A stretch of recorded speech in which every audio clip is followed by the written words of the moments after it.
sister wrecked my car and is blaming me. I, 19, am the youngest in a family of 5. I have 2 older siblings, one of which is my sister Ariana, 24. She has always been a tad bit irresponsible. She dropped out of college early, to which she blames our parents for, is in huge credit card debt, the whole 10 yards. Due to this, I have tried to be more responsible than her to make sure I don't make her mistakes. I studied hard, got a part-time job, saved as much as I could, etc. I wanted to make a name for myself. We often argue about responsibility, because she thinks that I think that I'm better than her just for doing better in some things. In some ways, I do think I'm better, but she has great qualities if she just applies herself. However, we have been arguing way more recently due to a recent purchase I made. I bought a car, and not just any car, but one made in 2020. It was pricey and I saved up a lot for it, so I treat this car like my baby. My sister, however, has a bad reputation with cars. Our parents bought her first car and she crashed it within the first year. She was fine, but the car sadly was not. Her second met a similar fate.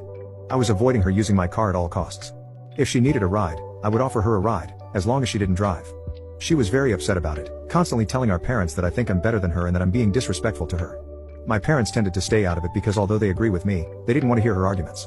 One day, I went to a friend's house down the street and left my car at home.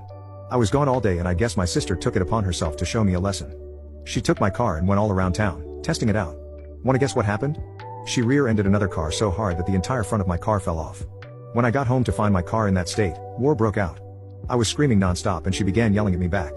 She told me that if I just trusted her with the car, she'd have enough experience with the car that she wouldn't have crashed it. That it was my fault for being so protective. She even said it was not a big deal. I told her if it wasn't such a big deal, why doesn't she pay for it? Wanna know what I heard?